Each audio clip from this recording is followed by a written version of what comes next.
In today's actually first of all, welcome to the cab of Booby Doo, the nerve centre. In today's video, I want to show you one of the fun little projects we've done. So the only downside with buying a Mercedes 814 is the pitiful horn. Rubbish. So what's the next step up you do? You make a custom horn. So if I've got various settings. If you just want to let someone know gently to pull away from the lights, little courtesy beep. If they've been a bit more stupid,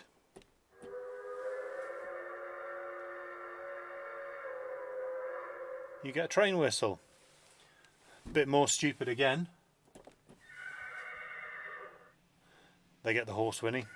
It's a Horsebox after all. And then one of my particular favourites,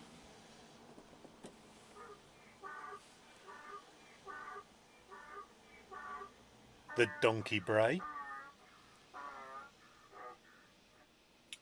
usually used for when people cut you up. And then the next one is, you've always got to have a noise like this, so a fart noise.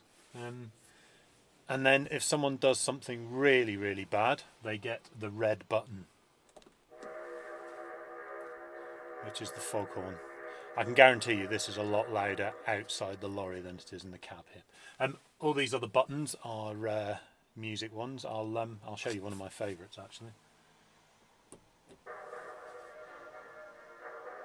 The theme to Black Beauty. So I'm going to have to actually cut that off now for a copyright strike. So I will take you through how I actually made this digital masterpiece. So stick along for the ride. Thank you. Hi there folks. So obviously you've seen the custom horn in action. Now I'm actually just going to run you through exactly what I did to make it. Please don't look too closely at my soldering. It's probably about as good as my welding, which is why I don't do very much of either. But it'll certainly give you an idea of how to complete this project yourself. So let's get into it.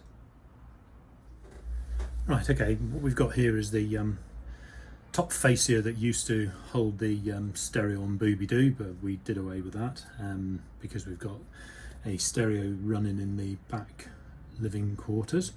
We're going to have a 5-volt little USB charger there. That's the volume control for the amplifier. And then these are going to be all my sound effect buttons with the nice big red one. So I'm just going to turn this down so I'll just give you a bit of an indication.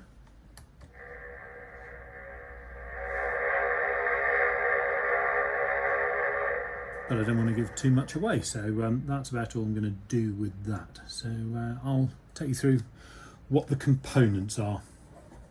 Okay, so at the heart of the device is this little chip and board here, which is the Adafruit Sound FX board, which takes a 5-volt power supply, has a 3.5mm headphone jack on the outside.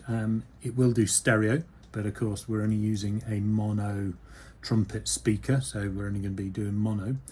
And essentially what it does is it stores up to 2 meg of sound effects on a tiny little chip. And to load the sounds onto the chip, all you do is you plug it into your laptop with a micro USB cable and you drag and drop the files. And I won't go into the naming conventions of them because it's all well documented on the internet.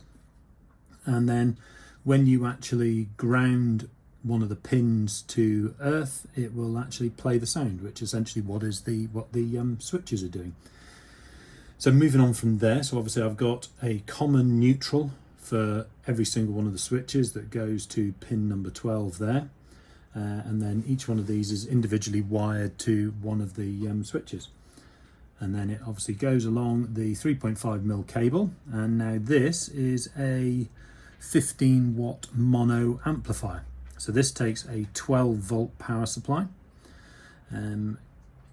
has out positive and negative to the speaker, and then input, ground, and one channel from the Adafruit soundboard. So that is essentially it. So what I'm hoping to do is get this mounted on the dashboard, nice big long cable down to the speaker, and then that will be that. What I'll do is I'll actually put the links to these items in the description of the video, and we will show you the finished product. So if you have any questions, please put them in the comments down below and I'll do my best to answer them. Enjoy.